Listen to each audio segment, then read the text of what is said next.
Ci, sedikit dong, Ci. Wena, dikit dong, Ci.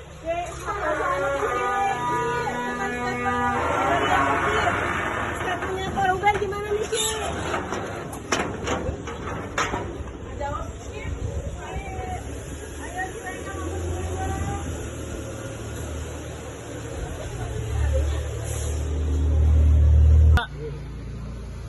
Mbak.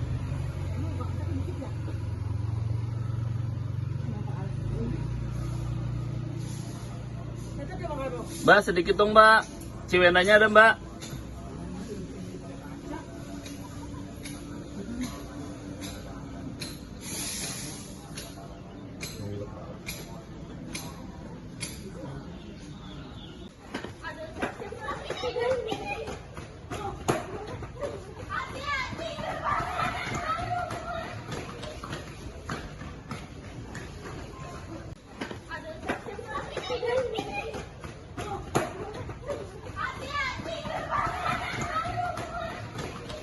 Di tengah bergulirnya proses hukum yang sedang berjalan, tim kuasa hukum Sarwenda secara mendadak menyatakan mundur dari posisinya sebagai pembela mantan istri presenter tersebut. Mundurnya sang pengacara secara tiba-tiba ini sontak memicu spekulasi liar di kalangan publik. Pasalnya, selama ini tim hukum terlihat pasang badan dalam meluruskan berbagai tudingan miring yang menerpa kliennya. Menurut informasi yang beredar, rupanya mundurnya pihak kuasa hukum dipicu oleh kondisi perkara yang dinilai sudah tidak lagi kondusif. Permasalahan yang awalnya fokus pada satu titik kini justru merembet kemana-mana, hingga menyeret persoalan personal, bisnis, hingga isu-isu liar di media sosial yang dinilai mengaburkan substansi hukum yang sebenarnya.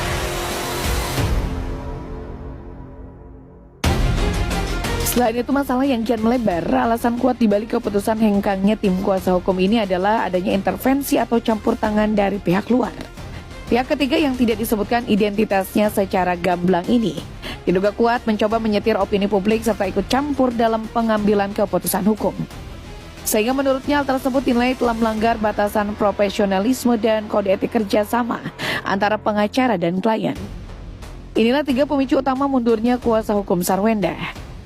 Pertama, substansi kasus kabur, perkara melebar ke ranah personal dan eksternal yang tidak relevan. Dua, intervensi pihak ketiga adanya pihak luar yang mencoba mendikte langkah hukum. Ketiga, ketidaknyamanan profesional, lingkungan kerja yang sudah tidak lagi objektif untuk membela klien. Sampaikan bahwa beberapa waktu yang lalu kuasa hukumnya S itu kan bertulis surat ke kita untuk meminta pertemuan, ya, joint meeting, ya, meeting bersama, ya, undangan untuk meeting bersama. Tapi dalam surat itu hanya ada 3 poin. Poin pertama membahas tentang fenomena yang terjadi akhir-akhir ini yang menjadi ramai beritanya. Yang kedua adalah ajakan untuk bertemu, untuk meeting bersama atau joint meeting. Dan yang ketiga itu adalah ingin membahas beberapa agenda. Tapi dalam surat itu tidak dicantumkan waktu, tempat pertemuan. Nah, justru mereka memberikan waktu kita 5 hari untuk merespon suratnya. Jadi ini yang kami sampaikan, bagaimana kita responnya. Undangannya tidak mencantumkan waktu dan tanggal. Nah, jadi kalaupun misalnya waktunya itu mungkin diharapkan kita yang menentukan, dan kami akan siapkan balasan surat kami, ya, mengingat waktu kesibukan yang ada pada kami sebagai kuasa hukum Ruben dan tim, dan juga mengingat Ruben akan umroh di tanggal 22 Juni nanti hingga akhir Juni, maka kalaupun ada pertemuan, maka kemungkinan pertemuan itu akan kita usulkan di bulan Juli. Nah, hanya saja ada hal yang lebih penting dari pertemuan gitu. Apa hal yang lebih penting dari pertemuan itu? Sesuatu yang sebenarnya tidak perlu rumit dan simpel saja, yaitu memberikan anak-anak untuk berkumpul bersama Ruben 2-3 hari. Ya, 3 hari lah, dalam 3 hari lah gitu ya. Sesuai dengan apa yang disepakati di Akta 39 itu. Mengejutkan, kuasa hukum Sarwenda tiba-tiba mundur. Gara masalah kliennya merembet dan diintervensi pihak luar. Sementara di sisi lain, Ruben Onsu skakmat keras Giorgio. Secara tegas mengatakan segala fasilitas dan operasional rumah masih jadi tanggung jawabnya. Mirisnya di luar dugaan ada video yang memperlihatkan Thalia putri Ruben bicara kasar atas dorongan Sarwenda.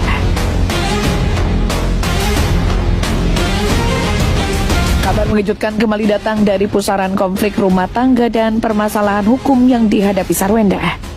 Di tengah bergulirnya proses hukum yang sedang berjalan, tim kuasa hukum Sarwenda secara mendadak menyatakan mundur dari posisinya sebagai pembela mantan istri presenter tersebut.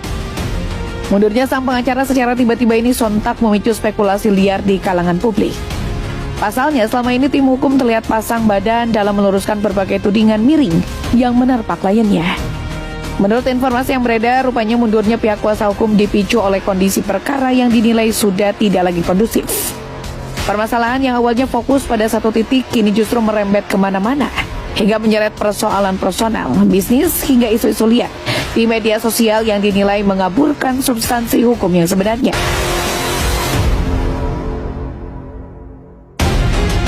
Selain itu, masalah yang kian melebar, alasan kuat dibalik keputusan hengkangnya tim kuasa hukum ini adalah adanya intervensi atau campur tangan dari pihak luar.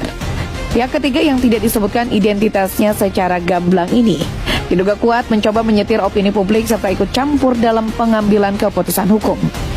Sehingga menurutnya hal tersebut dinilai telah melanggar batasan profesionalisme dan kode etik kerjasama antara pengacara dan klien. Inilah 3 pemicu utama mundurnya kuasa hukum Sarwenda. Pertama, substansi kasus kabur, perkara melebar ke ranah personal dan eksternal yang tidak relevan. 2, intervensi pihak ketiga, adanya pihak luar yang mencoba mendikte langkah hukum. Ketiga, ketidaknyamanan profesional, lingkungan kerja yang sudah tidak lagi objektif untuk membela klien. Sementara itu, presenter Ruben Onsu kembali roasting kekasih Sarwenda Giorgio Antonio yang seringkali memanfaatkan rumah dan fasilitas miliknya untuk kepentingan iklan. Sebelumnya Ruben pernah skakmat Giorgio yang memang memanfaatkan cowok-cowok walaupun pamer badanmu keren, lu tahu nggak? Laki-laki kalau nggak punya uang, badannya keren pun jadi bau tanah, ya. Laki-laki kalau nggak punya duit, walaupun badannya bagus, dalam hitungan bulan pasti akan dibuang oleh istrinya, akan dipandang rendah oleh istrinya. Ini pengalaman dari kasus-kasus yang saya pegang, ya. Ada kasus di mana cowoknya sangat keren badannya, tapi minta uang Grab tiap pagi, minta uang pulsa tiap bulan. Akhirnya apa? Si istrinya pun nggak mau lagi bercumbu sama dia dengan berjalannya waktu. Jadi sekali lagi, cowok-cowok yang bokek nggak usah pamer lah, nggak usah pamer badan bagus, atletis, tapi kau ngancam mantan istri orang, oke? Ya, sekali lagi, badanmu itu yang diperiok juga tukang muat barang juga badannya bagus-bagus kok, oke? Ya, harga diri laki-laki itu ditentukan oleh karisma. Karisma salah satu adalah mutlak cari uang ini, oke? Ya, laki-laki yang monyong-monyong pamer badan bagus, enggak.